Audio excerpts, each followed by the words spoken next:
Assalamu alaikum students. It is the principle of management BCom 2 course and session 6.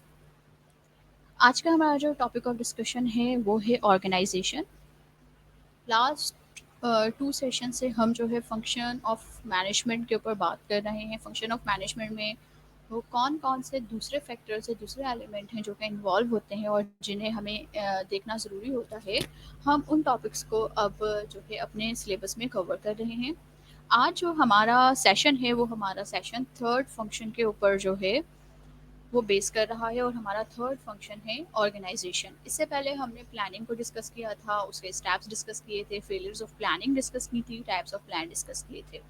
Then फिर हमने decision making discuss किया था कि decision कितने टाइप के डिसीजन होते हैं, types of decision, program and non program की बात की थी हमने। Then guideline of decision making making की बात की थी हमने इसके ऊपर। नाउ आज हम थर्ड फंक्शन को अपने स्टार्ट करने के लिए जा रहे हैं और ये है ऑर्गेनाइजेशन। ऑर्गेनाइजेशन आपके एग्जाम्स पॉइंट ऑफ व्यू के हवाले से जो है बहुत ज़्यादा इंपॉर्टेंट टॉपिक इस सेंस में है कि तकरीबन एक क्वेश्चन इससे आ रहा होता है और शॉर्ट नोट में भी जो है इसके कुछ टॉपिक्स जो हैं वो कवर हो रहे होते हैं। अब जैसे ही हम अब इसको पढ़ना स्टार्ट लेते हैं तो सारे टॉपिक्स इसके अंदर हम जो है वन बाय वन करके जो है देखते जाएंगे कि कौन कौन से टॉपिक हैं जो कि आपके एग्जाम्स का पार्ट भी बनते हैं और एग्जाम्स प्रेजेंटेशन हम किस तरीके से यहाँ पर मैनेज करेंगे। चलिए जी, ऑर्गेनाइजेशन की बात करते हैं तो ऑर्गेनाइजेशन को ज़रा हम जो है ना ब्रेक करते हैं कि है क्या चीज़। The word organisation is use to connote a group of people, structure of relationships and functions of management. Organisation आप किसको कह रहे हैं? वर्ड ऑर्गेनाइजेशन में आपके पास लोग मौजूद हैं, कंप्लीट स्ट्रक्चर मौजूद है और फिर फंक्शन ऑफ मैनेजमेंट। इन सब चीज़ों को आप क्या कर दें, एक जगह कंबाइन कर दें तो वो क्या बन जाएगी आपके पास? ऑर्गेनाइजेशन। जैसे कि आप एम्स में मौजूद हैं, AIIMS is also a organization. Students मौजूद हैं, group of people. In term of students, in term of teachers, आपके पास लोग मौजूद हैं। फिर स्ट्रक्चर ऑफ रिलेशनशिप मौजूद है। किस तरह? आपके पास आपका जो टीचर है वो कनेक्टेड है अपने एकेडमिक से। ओके, वहाँ से सारे रूल्स रेगुलेशन पॉलिसीज, आपकी शेड्यूलिंग, आपका जो है इवेंट कैलेंडर, पूरे ईयर में किस तरीके से क्लासेस होनी हैं, किस तरह से शेड्यूल्स बनने हैं, वट एवर, सो जितनी भी चीज़ें हैं वो सब के सब क्या हो रहे हैं? स्ट्रक्चराइज्ड हो रहे हैं। और फिर फंक्शन ऑफ मैनेजमेंट के ऊपर यहाँ पर काम हो रहा है। कब क्लास स्टार्ट करनी है, प्लानिंग होगी कि सेशन कब स्टार्ट करना है, सेशन कब जो है एंड करना है। फिर यहाँ पर ये प्लानिंग होगी कि भाई एग्ज़ाम्स कब लेने हैं। देन फिर स्टूडेंट्स को किस तरीके से मोटिवेटेड रखना है टूवर्ड्स द स्टडीज़। ये तमाम की तमाम चीज़ें क्या हो रही हैं? प्लान हो रही हैं। तो यहाँ पर जितने इंग्रेडिएंट्स मौजूद हैं वो तमाम के तमाम इंग्रेडिएंट्स जो हैं वो ऑर्गेनाइजेशन के लिए जो है वो सबसे ज़्यादा ज़रूरी है। तो ये सारी चीज़ें मिलकर क्या कर रही हैं? आपके पास एक मिक्स चार्ट बना रही हैं और वो मिक्स चार्ट हम कह रहे हैं ऑर्गेनाइजेशन को। Got it the idea? Same as that आपके पास आपके बिजनेस ओरिएंटेड ऑर्गेनाइजेशन में भी होता है। जैसे कि आप किसी भी ऑर्गेनाइजेशन की बात करें, लेट्स सपोज हम बात कर लेते हैं जोंग की। जोंग का एक कंप्लीट स्ट्रक्चर मौजूद है, फॉर्मल स्ट्रक्चर उसका मौजूद होगा। वहाँ पर जो है मिडिल मैनेजमेंट भी मौजूद है, वहाँ पर लोअर मैनेजमेंट भी मौजूद है, फिर काम करने वाले लोग हैं, फिर उसके जो है कस्टमर्स मौजूद हैं जो कि जोंग फैसिलिटेट कर रहा होता है उनको। एंड देन वो अपना पूरा प्लानिंग एंड मैनेजमेंट का जो फंक्शन है उसको रन कर रहे होते हैं। That is called the organization. Now यही ऑर्गेनाइजेशन जो है वो क्या कहलाती है? ग्रुप ऑफ पर्सन भी हम इसको कह सकते हैं। ग्रुप ऑफ पर्सन हम किस तरह कह सकते हैं हम इसको ऑर्गेनाइजेशन को? जितने काम करने वाले लोग हैं सबका ऑब्जेक्टिव सेम है, कॉमन ऑब्जेक्टिव पे काम कर रहे हैं। ओके, जोंग में जो एम्प्लॉय काम करने वाले हैं उनका एक ही ऑब्जेक्टिव है और वो ऑब्जेक्टिव क्या है? जो जोंग ने अपने मिशन एंड विजन प्लान्स में बनाया है और वो अपनी परफॉर्मेंस के अकॉर्डिंगली उस ऑब्जेक्टिव को अचीव करने की कोशिश करते हैं। Group of person, people who form a group also demarcate their authority and responsibility। वो किसके ऊपर काम करते हैं? अथॉरिटी एंड रिस्पॉन्सिबिलिटीज के ऊपर। मतलब पूरी ऑर्गेनाइजेशन जो है वो बेस किस चीज़ पे कर रही है? किसके पास क्या अथॉरिटीज मौजूद हैं और किसके पास कौन सी रिस्पॉन्सिबिलिटी मौजूद हैं। जब हमने पहले से ये चीज़ डिसाइड कर दी तो इट मीन्स ऑफ दैट ना किसी की अथॉरिटी किसी दूसरे पर्सन के ऊपर ओवरलैप करेगी, और हर एक की जो है रिस्पॉन्सिबिलिटी क्लियरली डिफाइन है। तो ओवरबर्डनाइजेशन फ्रॉम द रिस्पॉन्सिबिलिटी का जो कॉन्सेप्ट है, वो कॉन्सेप्ट जो है वो किल हो जाता है इन ऑर्गेनाइजेशन। तो अथॉरिटी एंड रिस्पॉन्सिबिलिटीज दोनों चीज़ें जो है वो क्या है, कंप्लीटली एक्सप्लेन है एक ऑर्गेनाइजेशन के अंदर। ओके, तो ये क्या है, आपके पास ऑर्गेनाइजेशन है, ये ऑर्गेनाइजेशन की डेफिनेशन हो गई। अब जब ऑर्गेनाइजेशन की डेफिनेशन को हम जो है एक्सपेंड करें, तो इसमें से क्या कौन कौन सी चीज़ें जो हैं, या वो कौन कौन सी करेक्टरिस्टिक्स हैं जो कि हमें यहाँ पर नज़र आ रहे हैं। लोग मौजूद हैं, कम्युनिकेशन भी अंडरस्टूड होगी वहाँ पर, और उनके दरमियान जो है कॉपरेशन भी होगी।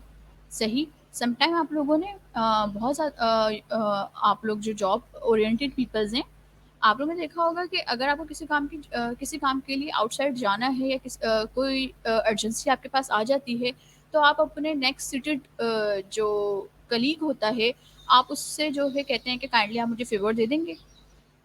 That is called the work cooperation, कि आप जो है क्या कर रहे हो, कॉपरेट कर रहे हो।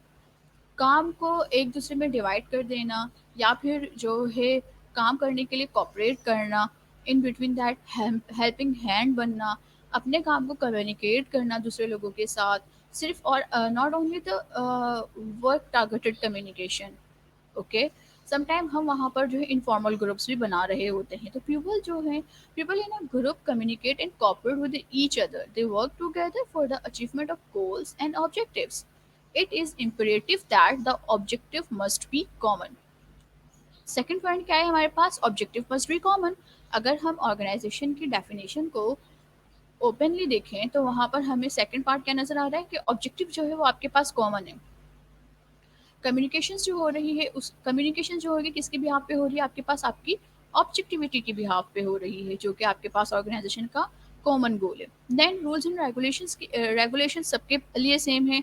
ऑर्गेनाइजेशन ने जो अपने रूल्स डिफाइन किए हैं और जो अपने रेगुलेशन डिफाइन किए हैं, बीइंग अ फॉर्मल ऑर्गेनाइजेशन, वो जो है आपके लिए क्या है, इम्पॉर्टेंट है। हर एक जो है वो फॉर्मली उसके स्ट्रक्चर को, उसके रिलेशनशिप को, सबको जो है वो वहाँ पर क्या कर रहा होगा, फॉलो कर रहा होगा। इट मीन्स ऑफ दैट, अगर एक ऑर्गेनाइजेशन बननी है, तो इन ऑर्गेनाइजेशन के लिए जो है इंपॉर्टेंट चीज़ें क्या हैं, उसके फीचर्स क्या हैं,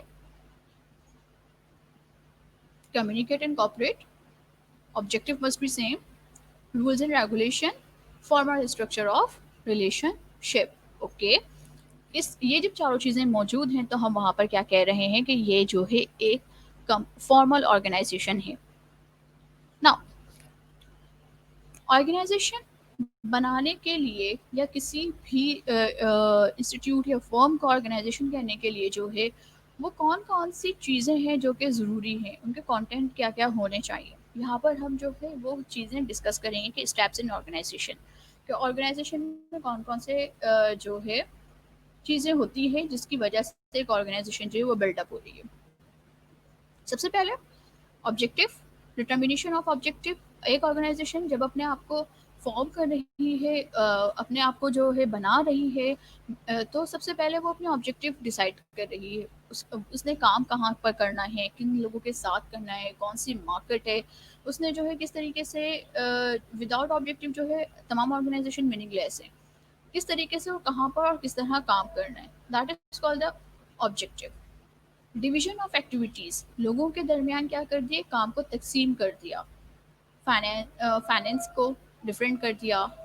ओके, एचआर को अलग कर दिया, मार्केटिंग को अलग कर दिया। अब डिवीजन ऑफ एक्टिविटीज़ जो है वो वहाँ पर क्या है, मौजूद हैं। जैसे कि हम बैंक के एग्जाम्पल लेते हैं, तो कैश डिपार्टमेंट बिल्कुल अलग है, लोन हैंडल करने वाले लोग बिल्कुल जो है वो वहाँ पर क्या है, अलग है। समटाइम अगर आप कैश काउंटर पे जाएँ, तो वहाँ पर चेक का जो है एक अलग से कॉर्नर बनाया हुआ होता है, और कैश के लिए जो है वो बिल्कुल अलग से कॉर्नर मौजूद है, जहाँ पर वो क्या कर रहे हैं, डील कर रहे हैं। देन फिर आप अपने जो है क्रेडिट इंस्ट्रूमेंट की बात करें, तो क्रेडिट इंस्ट्रूमेंट डील करने के लिए जो है उनके पास एक अलग से डिपार्टमेंट मौजूद है। It means of that's called the division of activities. आप वहाँ पर क्या कर रहे हो, अपनी ऑर्गेनाइजेशन को डिफरेंट एक्टिविटीज में जो है वो डिवाइड कर रहे हो। जैसे कि हम टेक्सटाइल की बात करें, तो टेक्सटाइल क्या करता है, स्पाइनिंग, जहाँ पर उसने थ्रेड स्पाइन करना है, उसका बिल्कुल अलग डिपार्टमेंट मौजूद है।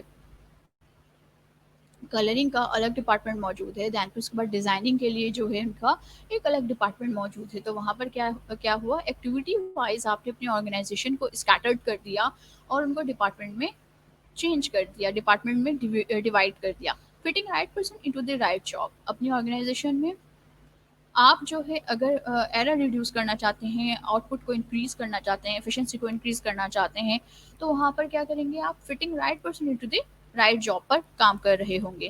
डेवलपिंग रिलेशनशिप वहाँ पर मैनेज करेंगे किस सेंस में, फॉर्मल रिलेशनशिप के सेंस में, कि who is accountable for this work, who is the responsible for doing this task, उसके पास जो है अथॉरिटी कितनी है, वो ऑर्डर दे सकता है या नहीं दे सकता, और अगर वो ऑर्डर दे सकता है तो उसकी ऑर्डर देने की लिमिट जो है वो कहाँ कहाँ कहाँ पर मौजूद है। ओके, तो यहाँ पर क्या हुआ कि अथॉरिटी को जो है कम्प्लीटली डिफाइन कर दिया। एंड फाइनली जो है बात कर रहे हैं आप किसके ऊपर, कोऑर्डिनेशन के ऊपर। The work of one employee supplement to that of the other. हर शख्स जो है वो कॉपरेट करता है, कोऑर्डिनेट करता है एक काम को कंप्लीट करने के लिए किसी दूसरे पर्सन के ऊपर। क्योंकि यहाँ पर क्या हुआ है, हमने अपना अपना वर्क जो है वो डिफरेंट एक्टिविटीज़ में जो है वो डिफाइन किया हुआ है। लेट्स सपोज, जैसे कि हम अभी टेक्सटाइल की बात कर रहे थे, तो वहाँ पर जब तक थ्रेड स्पाइन नहीं होगा, वो थ्रेड जो है वो क्लोथ में तब्दील नहीं होगा। और जब तक कपड़ा नहीं बनेगा, वो डाई नहीं होगा तो वो कलर्ड नहीं होगा। ओके, तो ये तमाम की तमाम चीज़ें क्या हैं आपके पास, कोऑर्डिनेशन के। एक डिपार्टमेंट दूसरे डिपार्टमेंट को कोऑर्डिनेट कर रहा है कि भाई इतना ये काम इतने टाइम में इतनी देर तक हो जाएगा। Then importance of organization. Organization की इंपॉर्टेंस क्या है, clearly define authority relationship. Ambiguity नहीं होनी चाहिए, क्लियरली डिफाइन हो कि कौन अकाउंटेबल है और किससे आप ऑर्डर एक्सपेक्ट करोगे। Coordination in between the person. सही, हर शख्स अपनी अलग अलग जो है डोमेन में काम नहीं करेगा। अगर अलग अलग डोमेन में काम कर रहा है तो वहाँ पर ऑब्जेक्टिविटी को हासिल करना जो है वो मुश्किल हो जाता है। Growth and diversification. ज़ाहिर सी बात है, लोग सारे मिलके काम कर रहे हैं तो वहाँ पर ग्रोथ होने के चांसेस जो हैं वो बहुत ज़्यादा हैं। और अगर एक्टिविटीज़ इंक्रीज़ हो रही हैं तो हो सकता है कि वो एक्टिविटीज़ जो है वो डाइवर्सिफाइड भी हो जाएं। हम किसी न्यू चैनल में जो है वो इन हो जाएं तो हम उसको क्या कर दें, डाइवर्सिफाई कर दें। टेक्नोलॉजिकल इनोवेशंस जो है पॉसिबिलिटी होती है ऑर्गेनाइजेशन के अंदर। ऑप्टिमम यूसेज कर रहे हैं हम ह्यूमन रिसोर्स का, और एफिशिएंट मैनेजमेंट जो है वो वहाँ पर इस्तेमाल हो रही है। क्योंकि जब हमने एक्टिविटी में अपने अपने डिपार्टमेंटलाइजेशन को किया तो हमने वहाँ पर एक एक्टिविटी और परफॉर्म की होगी जहाँ पर हमने level top management, middle management और लेवल ऑफ मैनेजमेंट को भी जो है वहाँ पर डिफ्रेंशिएट किया होगा। तो देन फिर जो है जो प्लानिंग के फंक्शंस हैं वो प्लानिंग के फंक्शंस हर डिपार्टमेंट अपने हिसाब से वहाँ पर रन कर रहा होगा। तो एफिशिएंट मैनेजमेंट का जो एक कॉन्सेप्ट है वो आपके पास फुली अकाउंटेबल एंड फुली जो है एक्सेप्टेबल होगा वहाँ पर, एफिशिएंट मैनेजमेंट का concept. Now line and staff concept. Line and staff concept को हम जो है बीकॉम के लेवल पर इतना समझते हैं कि आप लोगों के पास मोस्ट प्रोबेबली जो है एक शॉर्ट नोट आता है जिसमें कहते हैं कि what is a line management and what is a staff management, how they are differentiate to the each other. सही, तो ये आपके पास जो है आपके एग्जाम्स का क्वेश्चन मौजूद है। अब जो है हम बात करते हैं further line organization, line concept organization पे, स्टाफ ऑर्गेनाइजेशन पे और फंक्शनल ऑर्गेनाइजेशन के ऊपर। अच्छा जी, ये जो तीनों कॉन्सेप्ट हैं यहाँ पर, line, staff and functional organization, actually अगर देखा जाए तो ये आप अथॉरिटी में जो है पढ़ रहे होते हैं कि लाइन अथॉरिटी किसको कहते हैं, स्टाफ अथॉरिटी किसको कहते हैं एंड फंक्शनल अथॉरिटी किसको कहते हैं। ओके, तो सिर्फ जो है वर्ड्स जो है चेंज हो सकते हैं, अलबत्ता इनके कॉन्सेप्ट्स जो हैं वो बिल्कुल सेम है। लाइन ऑर्गेनाइजेशन जो होती है अमूमन प्रोडक्शन के साथ जो है अलाइन होती है। वो तमाम की तमाम एम्प्लॉयज़ जो कि डायरेक्टली कनेक्टेड हैं अपनी प्रोडक्शन के साथ, प्रोडक्शन प्रोसेस को कम करने के लिए कनेक्टेड हैं, वो तमाम के तमाम जो लोग होते हैं वो आपके पास क्या कहलाते हैं, लाइन अथॉरिटी कहलाते हैं। जैसे कि आपका सुपरवाइज़र होता है, सुपरवाइज़र को पता है कि उसने कितने लोगों से कितने टाइम में कितना काम लेना है, तो वो तमाम के तमाम सुपरवाइज़र जो हैं वो एक्चुअली क्या हैं, प्रोडक्शन डिपार्टमेंट से कनेक्टेड है। और प्रोडक्शन डिपार्टमेंट में के कनेक्टेड होने की वजह से जो है यहाँ पर हर एक की जो है हर एक जो है वो एक दूसरे से जो है अपनी अथॉरिटी जो है वो शेयर कर रहा होता है। Now, line organizations where the quantum of the authority is maximum at the top and the lowest at the bottom, people at the top have a formal authority to direct and control their immediate subordinates. अपने immediate subordinates को आप क्या कर रहे हो, directly control कर रहे हो, आप उनसे काम करवा रहे हो। ओके, तो जब आप उनसे काम करवा रहे होते हैं तो वहाँ पर आप किस चीज़ कौन सी अथॉरिटी का इस्तेमाल कर रहे होते हैं, लाइन अथॉरिटी का इस्तेमाल कर रहे होते हैं। और किस तरीके से वो इस्तेमाल करते हैं, जैसे कि आपके टॉप मैनेजमेंट ने डिसीजन लिया कि इस महीने में आपके पास 2000 यूनिट्स जो हैं वो कंप्लीट होने चाहिए। अब ये जो डिसीजन था ये आया मिडिल मैनेजमेंट के पास, मिडिल मैनेजमेंट ने इसको फॉरवर्ड कर दिया किसे, लाइन मैनेजमेंट को। अब टॉप टू बॉटम क्या हो रहा है, ये जो डिसीजन था ये कम्युनिकेट हो रहा है, आपस में कोऑर्डिनेशन क्रिएट हो रही है। वहाँ पर जो है जो लाइन ऑर्गेनाइजेशन था, लाइन ऑर्गेनाइजेशन के जो सुपरवाइजर्स मौजूद थे, जो मैनेजर्स मौजूद थे, उन्होंने अपने सबऑर्डिनेट से जो है वो काम करवाना शुरू किया। इट मीन्स ऑफ दैट वो जो अथॉरिटी इस्तेमाल कर रहे हैं काम करवाने वाली, वो अथॉरिटी जो है वो आपके पास कौन सी है, लाइन अथॉरिटी मौजूद है। ओके, तो लाइन अथॉरिटी जो है वो उसका स्केलर चेंज जो होता है वो वर्टिकल होता है, ये वर्टिकल कम्युनिकेटेड जो है लाइन अथॉरिटी है। और जो है प्रोटेक्शन से डायरेक्टली रिलेटेड होती है ये। स्टाफ ऑर्गेनाइजेशन की बात करते हैं या स्टाफ अथॉरिटी की बात करते हैं, यहाँ पर ये आपके पास नैरो अप्रोच है। स्टाफ अथॉरिटी वो तमाम की तमाम अथॉरिटी जो डिपार्टमेंटलाइज जो है वो क्या हो रही है, कम्युनिकेट हो रही है अथॉरिटी। जैसे कि ह्यूमन रिसोर्स डिपार्टमेंट की अगर हम बात करें तो वो आपके पास रिस्पॉन्सिबल है हायरिंग एंड फायरिंग का और एम्प्लॉय से रिलेटेड तमाम की तमाम फंक्शंस को हैंडल करने का।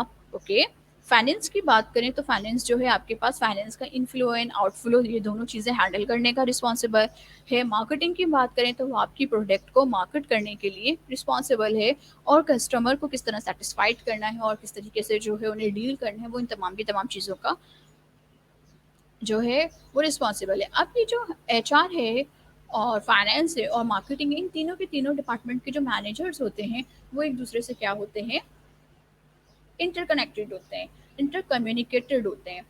अब जो है जब ये तीनों की सेम डेजिग्नेशन है, अब तीनों की सेम डेजिग्नेशन तो इसका मतलब क्या हुआ, कौन सा रिलेशनशिप मैनेज हो रहा है यहाँ पर, हॉरिजेंटल रिलेशनशिप मैनेज हो रहा है। स्टाफ ऑर्गेनाइजेशन किस चीज़ को जो है ना हैंडल कर रहा होता है, हॉरिजेंटल रिलेशनशिप को हैंडल कर रहा होता है। यहाँ पे नैरो अप्रोच है, तमाम डिपार्टमेंट का हर मैनेजर दूसरे मैनेजर से जो है वो क्या करे, कम्युनिकेट करे। लाइन में ये नहीं हो रहा, लाइन में ऊपर से लेकर नीचे तक सारी कम्युनिकेशन हो रही है। ठीक है, तो यहाँ पर जो कम्युनिकेशन है वो वर्टिकल कम्युनिकेशन जो है वो हम इस्तेमाल करते हैं। और स्टाफ ऑर्गेनाइजेशन अमूमन एडमिनिस्ट्रेटिव वर्क के लिए जो है वो रिस्पॉन्सिबल होती है। देन फंक्शनल ऑर्गेनाइजेशन की बात करें, keeping the specialist in the top position, the specialist have a limited command over the people from different department. Functional organization है आपके पास वो पर्सन आपका जो है वो पर्सन जिसको जो है काम करने का सबसे बेहतरीन आइडिया है, वो सिर्फ जो है वहाँ पर एडवाइस कर सकता है, आपको सजेशन दे सकता है और ये बता सकता है कि ये काम वो डिसीजन मेकिंग प्रोसेस में जो है वो क्या कर सकता है, इन्वॉल्व हो सकता है। लेकिन जो है वो अथॉरिटी की जो है कमांड देने के लिए रिस्पॉन्सिबल नहीं होता, वो सिर्फ पेपर वर्क करता है, पेपर वर्क करके जो है बेस्ट आइडियाज़ को रेप्लिकेट करता है, बेस्ट आइडियाज़ जनरेट कर रहा होता है। देन फिर जो उसके बिहाफ पर जो है वो क्या करते हैं, काम कर रहे होते हैं। मतलब वो जो है अ, वो जो है क्या करता है, अपने डिसीजन या अपने जो ऑब्जेक्ट हैं वो ऑब्जेक्ट्स जो है वो अपने सुपरवाइजर तक फॉरवर्ड कर देता है। Okay, it means of that line organization, staff organization और फंक्शनल ऑर्गेनाइजेशन हम इस तरीके से डील कर सकते हैं। That is called the staff management. दोनों ही डिपार्टमेंट के सेम मैनेजर्स एक दूसरे से इंटरकनेक्टेड होंगे।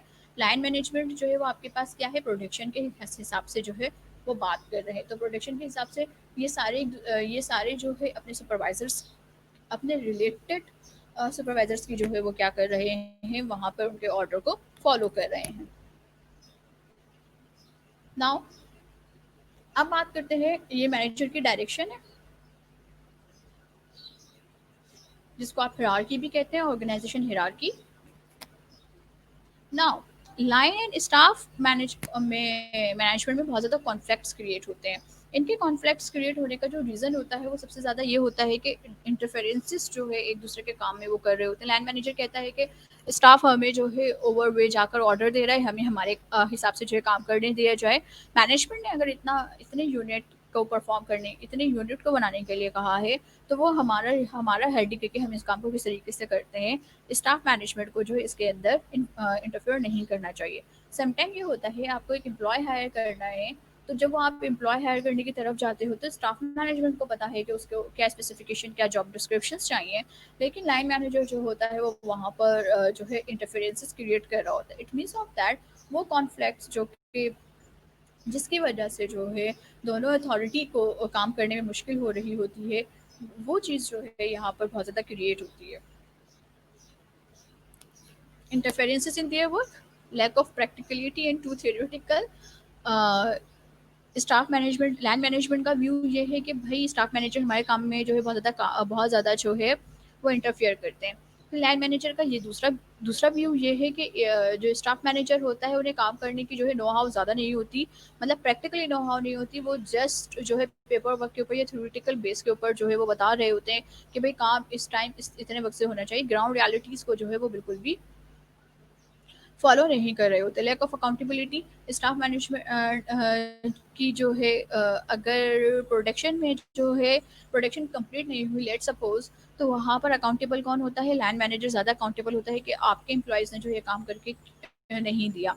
तो यहाँ पर स्टाफ मैनेजर जो है वो अकाउंटेबिलिटी से जो है वो फ्री होता है। तो वहाँ लैंड मैनेजर का ये कॉन्फ्लिक्ट होता है कि यहाँ पर लैक ऑफ अकाउंटेबिलिटी मौजूद है। Credit share by the staff specialist, और वो अपने जो मतलब लैंड मैनेजर का जो क्रेडिट है वो भी शेयर कर लेते हैं, काम हम कर रहे होते हैं और जो है फ़ायदा कोई और उठा रहा होता है। दैट्स काइंड ऑफ थिंग, ये वाली कुछ थिंकिंग होती है जो कि वहाँ पर मौजूद होती है। नाउ नेक्स्ट टॉपिक की तरफ जाते हैं, that is called the delegation of authority. Okay, delegation of authority आपके एग्जाम्स का टॉपिक है।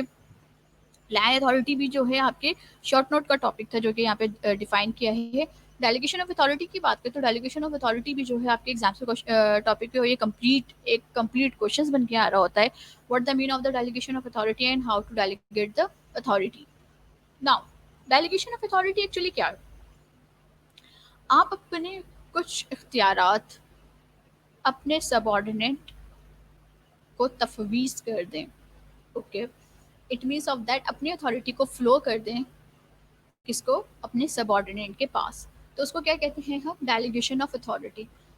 नाउ ये जो डेलीगेशन ऑफ अथॉरिटी होती है, डेलीगेशन ऑफ अथॉरिटी में कुछ जो है इंपॉर्टेंट मैटर्स होते हैं कि आप अपनी कितने इख्तियारात किसी दूसरे शख्स को दे सकते हैं। ओके, फॉर एग्जाम्पल दैट एक फादर बिजनेस कर रहे हैं और फादर बिजनेस करते टाइम कंप्लीट अथॉरिटी जो है उनके हाथ में है। अब जो है सेकंड ऑनर बन के जो है सन जो है अपने बिजनेस उस बिजनेस में एंटर हुआ है। अब वो जो सन उस बिजनेस में एंटर हुआ है, तो वहाँ पे अब ये है कि कौन कौन सी अथॉरिटी जो फादर हैं वो अपने बेटे को दे सकते हैं। Decision, participation in decision. Okay fine, delegate हो गया कि आप जो है पार्टिसिपेट कर सकते हो डिसीजन में और डिसीजन ले भी सकते हो। क्या वो फाइनेंशियली उसके जो सिग्नेचर्स हैं वो किसी भी जो फाइनेंशियल मैटर्स हैं उसको डील करने में हेल्प आउट हो सकते हैं या नहीं हो सकते? ये अब फादर खुद सोचेंगे कि क्या वो इतनी अथॉरिटी अपने बेटे को डेलीगेट करेंगे या नहीं करेंगे। ओके, क्या जो वहाँ पर मौजूद जो ऑनर का बेटा है वो किसी को हायर कर सकता है या नहीं कर सकता है? क्या उसके पास इतनी इतनी अथॉरिटी मौजूद है? तो दैट इज कॉल कि आप अपनी अथॉरिटी को कितने लोगों में कहाँ कहाँ पर और किस तरीके से डेलीगेट करेंगे। ओके, तो that is called the delegation of authority. Now assignment of responsibility to the subordinate. Element of the delegation क्या होती है? जब आप अपनी अथॉरिटी अपने सबऑर्डिनेट को दे रहे होते हो तो आप उसके ऊपर कुछ जिम्मेदारियां भी डाल रहे होते हो। तो आप वो जो रिस्पॉन्सिबिलिटीज़ हैं वो आप रिस्पॉन्सिबिलिटीज़ उसमें उनमें क्या करोगे? इनरिच करोगे, आप उनको जो है डिलीवर करोगे कि आपकी अथॉरिटी के साथ, डेलीगेशन ऑफ अथॉरिटी के साथ ये रिस्पॉन्सिबिलिटीज़ भी मौजूद हैं। Granting of authority to the subordinate, अपनी सबऑर्डिनेट को अथॉरिटी ग्रांट कर दिया आपने। Subordinate become responsible to his supervisor superior, although the overall responsibility based in hand of superior. चाहे आपके सुपीरियर के हाथ में कितनी भी रिस्पॉन्सिबिलिटीज मौजूद हों, लेकिन वहाँ पर क्या है आपके पास आ, वो रिस्पॉन्सिबल है अपने सुपीरियर को आंसर करने के लिए। ओके, ये जो तीन एलिमेंट्स हैं ये आपके पास डेलीगेशन ऑफ अथॉरिटी में सबसे ज़्यादा इंपॉर्टेंट है। अब जब हम अथॉरिटी की बात कर रहे हैं तो वो हम अथॉरिटी बोल किसको रहे हैं? Authority is the legitimate right to make decision, to carry out decision and to direct others. ये आपका जो है कानूनी हक है, लेजिटिमेट राइट है कि आप डिसीजन ले सकें और अपने डिसीजन को जो है वो क्या कर सकें, कैरी कर सकें। जो आपने डिसीजन लिया आप उसको कैरी कर सकें और दूसरे लोगों से काम करवा सकें। जैसे कि मैं एप्पल ऑर्गेनाइजेशन की यहाँ पर जो है एग्जांपल लूँगी। एप्पल ऑर्गेनाइजेशन नॉर्मली क्या करती है, डेलीगेशन ऑफ अथॉरिटी पे बहुत ज़्यादा काम करती है।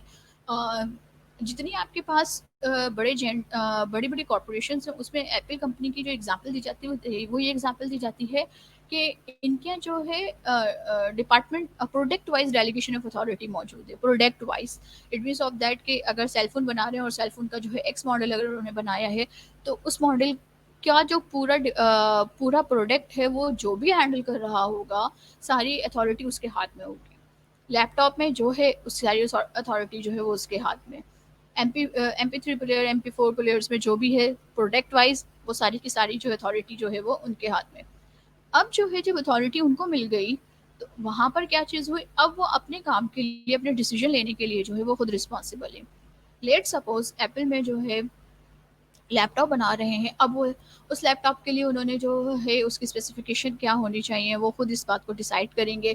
कितना कॉस्ट वहाँ पे जो है ना अर्न होगा, इसका कलर क्या होगा, और इसकी जो है इसका प्रोसेसर कहाँ से लिया जाएगा, who is the best supplier this, कितने लोग हैं जो इस प्रोडक्ट के लिए काम करेंगे, और कितने लोग ऐसे होंगे जो कि इनके सबऑर्डिनेशन में वर्क कर रहे होंगे। ये तमाम की तमाम चीज़ें जो है वो क्या है, जिसको आपने अथॉरिटी दी है, डेलीगेट किया है आपने अथॉरिटी को, वो खुद इस बात का डिसीजन ले रहा होगा। Manager expect to have the authority to assign work, hire और fire employees and the allotment of money. ये तमाम के तमाम काम जो है आप at the time of delegation of authority कर रहे हैं। अच्छा जी, अथॉरिटी एंड रिस्पॉन्सिबिलिटी में क्या डिफरेंस है? अथॉरिटी क्या है, आप इन्फ्लुएंस कर रहे हो, इन्फ्लुएंस द पावर, पावर की बात आती है कि आप पावर इन्फ्लुएंस कर रहे हो। रिस्पॉन्सिबिलिटी क्या है, आप ऑब्लिगेशन है आपके पास, एक जिम्मेदारी है, obligation to accomplish the goals, आप अपनी जिम्मेदारियों को पूरा कर रहे हो। तो अथॉरिटी में और रिस्पॉन्सिबिलिटी में जो है ये बेसिक डिफरेंस मौजूद है।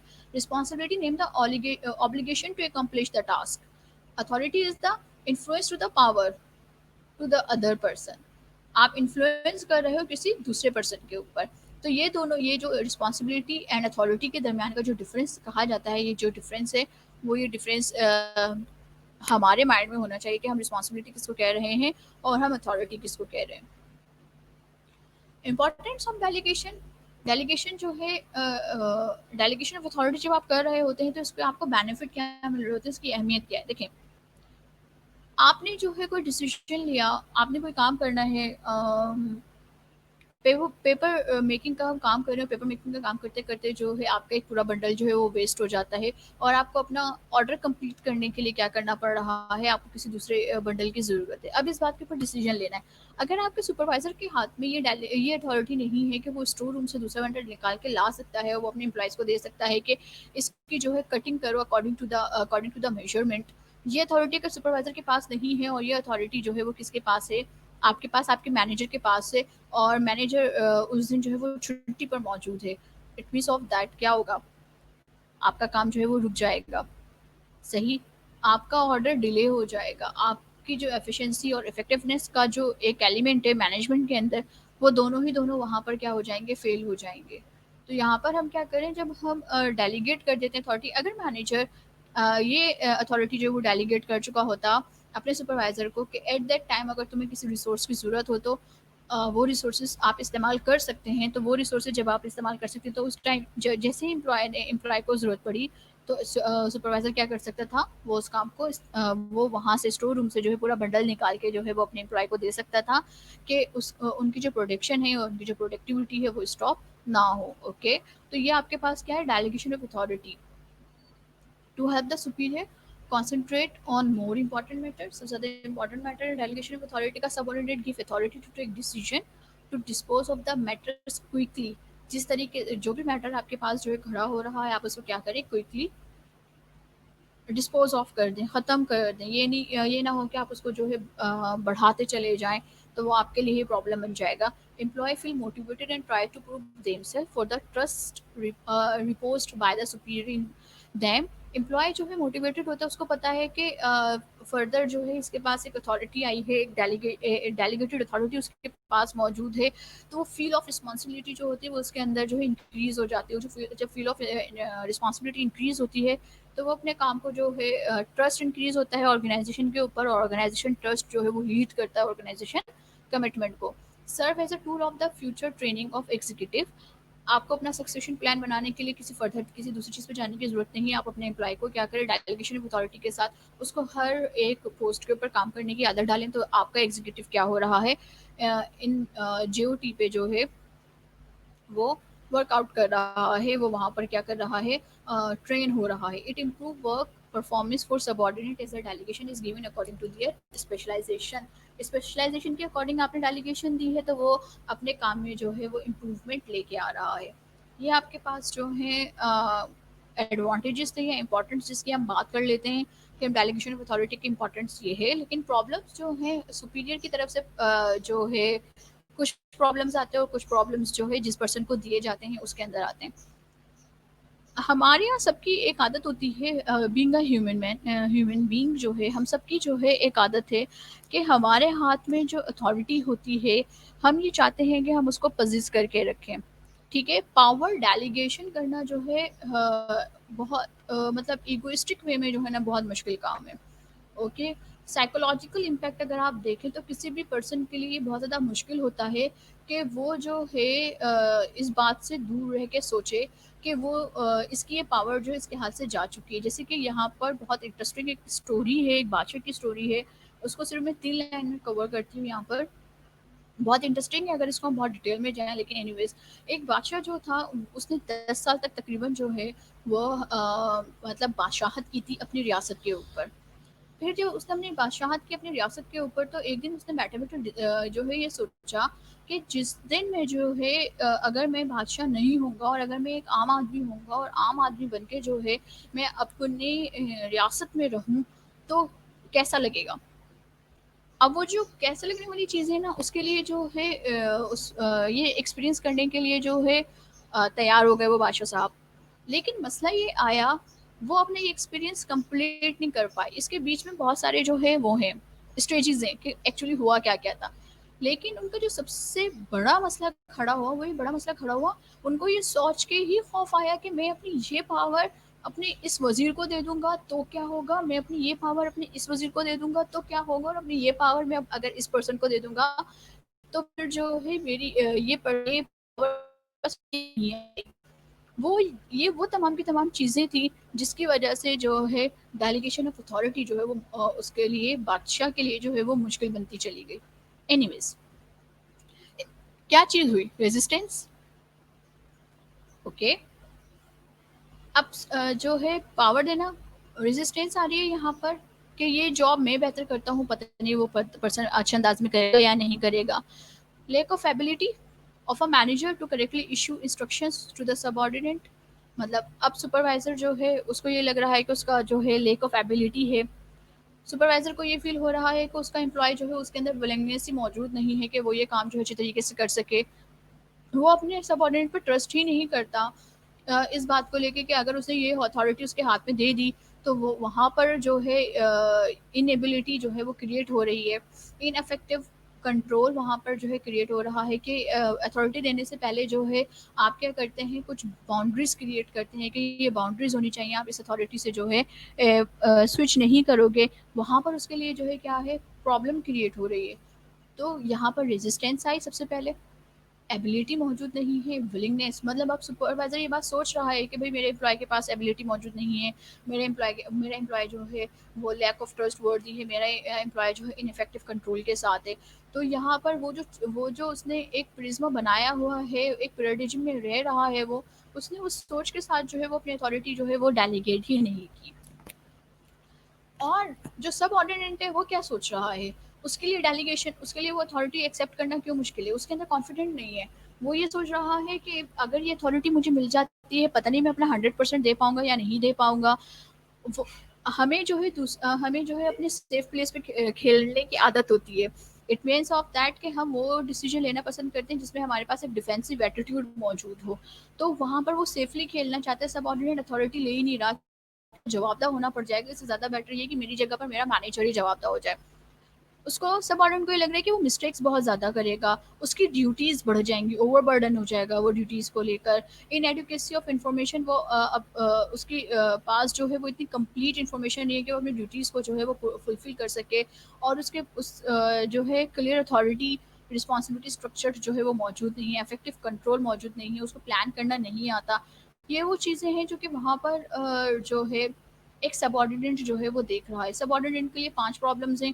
उसको अपने ऊपर यकीन नहीं है। सबसे पहले तो उसको वो जो हैबिचुअल है सेफ प्लेस सेफ मोड पे खेलने का, वो लैक ऑफ कमिटमेंट, मतलब मिस्टेक्स जो है उसको फियर ऑफ कमिटिंग मिस्टेक्स का प्रॉब्लम है कि अगर मुझसे गलती हो गई तो इस ऑर्गेनाइजेशन ने मुझे आउट डोर पे खड़ा कर देना है। उसको ये लगने लगता है कि मैं जो है अगर ये अथॉरिटी ले लूँगा तो ओवरबर्डनाइज़ हो जाऊँगा और मेरे पास इन्फॉर्मेशन मौजूद नहीं है। देन फिर ऑर्गेनाइजेशन के साइड से सोचें तो ऑर्गेनाइजेशन जो है उसके पास स्ट्रक्चर ही जो है क्लियर नहीं होता। कौन सी अथॉरिटी कौन परफॉर्म करेगा, किस टाइम परफॉर्म करेगा, who is able to take a decision, इन ये तमाम की तमाम चीज़ें जो है वो क्या है, एक ऑर्गेनाइजेशन को क्लियर ही नहीं है। कंट्रोल, ऑर्गेनाइजेशन के अंदर कंट्रोल नहीं है, हर दूसरा शख्स खुद को जो है ना सुपीरियर समझ के बैठा हुआ होता है, कहता है कि मैंने डिसीजन लेना है और मैंने ही जो है उसके ऊपर काम करना है। पाकिस्तान में तो ये एग्जाम्पल्स आपको बहुत जर्नली मिल जाएंगी, इतना बड़ा कोई मसला नहीं है। इनएडुकेट प्लानिंग्स मौजूद हैं, प्लान आउट आप चीज़ें करते नहीं हो, स्ट्रक्चर आप अपने ऑर्गेनाइजेशन का बनाते नहीं हो, और उसके बाद जो है इस मोड पे खेलना कि आप जो है ना डेलीगेशन ऑफ अथॉरिटी कर दें, तो वहाँ पर जो है आपकी आपके ऑर्गेनाइजेशन के लिए जो है ये मुश्किल काम होता है। अगर आपको इफेक्टिवली काम करना है तो क्या करना चाहिए आपको? एक ऑर्गेनाइजेशन अगर इनएडिक्वेट है, उसके पास प्लानिंग नहीं है, तो क्या करना चाहिए? अपने ऑब्जेक्टिव्स बनाने के बाद अपने यूनिटी ऑफ कमांड का चैनल जो है वो स्ट्रॉन्ग कर दे कि यूनिटी ऑफ कमांड जो है किससे जो है एक ऑर्गेनाइजेशन में कौन सा एम्प्लॉय किससे जो है वो ऑर्डर रिसीव करेगा। ओके, वर्क असाइनमेंट की जो है ना क्लियर एक्सप्लेनेशन दे, रीजनेबल कंट्रोल रखे, कौन सा एग्जीक्यूटिव जो है अच्छा, सिर्फ अथॉरिटी देने के बाद ये नहीं कि आप अथॉरिटी देने के लिए जो के देने के बाद ना भूल जाएं, आप जो है अकाउंटेबिलिटी का एक फैक्टर भी जो है अपने एग्जीक्यूटिव के साथ रखें। नो इंटरवेंशन, एक पर्सन दूसरे वर्क में डेली बेसिस की लाइफ पे जो है इंटरवेंट ना करे और रीजनेबली ट्रेंड करें। जब आप किसी को भी अथॉरिटी दें तो उसको जो है सबसे पहले जिस जॉब के लिए उसको अथॉरिटी दे रहे हैं उसको जो है सीरियसनेस बताएं कि ये जॉब जो है कितनी इंपॉर्टेंट और किस तरीके से जो है आप इसके ऊपर रहते हुए काम कर सकते हैं। वो कौन कौन से जो है कौन कौन सी अथॉरिटी हैं, या आप जो है वो कौन सी चीज़ें हैं एक्चुअली जो कि आप अपनी इस जॉब के साथ रहते हुए जो है एंजॉय कर सकते हैं और अथॉरिटी जो है वो इस्तेमाल कर सकते हैं। आप उसको रीजनेबली ट्रेंड करें इस काम के लिए। जब हम डेलीगेशन ऑफ अथॉरिटी में बात करते हैं, तो जब हम डेलीगेशन पे बात कर रहे हैं, तो यहाँ पर जो है एक डिसेंट्रलाइजेशन का सिस्टम है। आप अपनी डेलीगेशन ऑफ अथॉरिटीज जो है वो डिसेंट्रलाइज्ड कर रहे हो। एक होता है सेंट्रलाइजेशन सिस्टम और एक होता है आपके पास डिसेंट्रलाइजेशन सिस्टम। सेंट्रलाइजेशन सिस्टम में आपके पास तमाम के तमाम काम सिर्फ एक अथॉरिटी तमाम के तमाम काम सिर्फ अपर लेवल कर रहा होता है। ओके, डिसेंट्रलाइजेशन में आप क्या करते हैं, सारी अथॉरिटी सेंट्रलाइज्ड पर्सन के पास है। सेंट्रलाइजेशन में, डिसेंट्रलाइजेशन में आप कुछ अथॉरिटीज क्या कर रहे हो, टॉप मैनेजमेंट से जो है आप नीचे की तरफ लेकर आ रहे हो, लोअर मैनेजमेंट की तरफ लेकर आ रहे हो। ये आपके पास क्या है, डिसेंट्रलाइजेशन। टॉप मैनेजमेंट क्या करती है, जो कि farming policies, framing policies, decision making type rules and regulation, ये सब की सब जो है वो अपने हाथ में रखती है। ठीक है, देन फिर जो है काम किस तरह करवाना है अपने सब ऑर्डिनेंट से, ये मिडिल मैनेजर के हाथ में देती है कि वो जो है डिफ्यूजन ऑफ अथॉरिटी हो रही होती है वहाँ पे कि आप अपने काम को प्लान किस तरीके से करोगे। तो इस तरह की जो अथॉरिटी वो क्या कर रहे होते हैं, डिसेंट्रलाइज्ड कर रहे होते हैं। डिसेंट्रलाइजेशन में जो है सबसे आसानी होता है, आराम से जो है लोकल इन्फॉर्मेशन आराम से असिस्ट हो जाती है। जाहिर सी बात है, आपको बार बार जो अपने सीईओ का डोर नॉक करने की जरूरत नहीं होती। आपको अप्रोच करने के लिए आप ही के डिपार्टमेंट में एक रूफ के नीचे जो है आपका मैनेजर मौजूद है, वो मैनेजर आपको फैसिलिटेट कर रहा है। मोर टाइमली रिस्पॉन्सेज, टाइम पर आपको रिस्पॉन्स मिल जाता है। क्विकली जो है डिसीजन पेंडिंग पे नहीं जाता, क्विकली जो है डिसीजन क्या होता है, या क्विकली जो प्रॉब्लम अराइज हो रही होती है वो वहाँ पर क्या हो जाती है, फुलफिल हो जाती है, उसको सेटिस्फाइड कर देते हैं। Focus on the central management, और फिर जो है आप कॉन्सेंट्रेट कर लो, सेंट्रल मैनेजमेंट गेट फ्री हो जाता है। मतलब उसके लिए जो है जो फंक्शनल इश्यूज होते हैं, वो फंक्शनल इश्यूज जो है डिसेंट्रलाइजेशन में जो है वो नहीं खड़े हो रहे होते। आपका मैनेजर जो है ट्रेंड हो रहा होता है और आपका मैनेजर जो है वो मोटिवेट भी होता है, क्योंकि वो अपने टास्क जो है वो डिफरेंट डिफरेंट करके परफॉर्म करना शुरू कर देता है वहाँ पर। नेक्स्ट ऑर्गेनाइजेशन का जो थर्ड कॉन्सेप्ट है वो है आपके पास span of management. Span of management and scalar chain, ये दो कॉन्सेप्ट्स जो है वो आपके पास यहाँ पर मौजूद है। तो स्पेन ऑफ मैनेजमेंट एक्चुअली कहता है एक मैनेजर अपने अंडर कितने लोगों से काम करवा सकता है, that is called the Spain of management. एक पर्सन अपने हैंड में रखते हुए कितने लोगों से काम करवा सकता है, okay, that is called the span of management. It's referred to the number of subordinates that can be handled effectively by a superior by a manager in an organization. Two types है, narrow span of management and wide span of management है। इसको जरा हम pictorial से समझते हैं। एक manager के नीचे अंडर जो है ना तकरीबन 10+ लोग मौजूद हों, that is called wide Spain of management.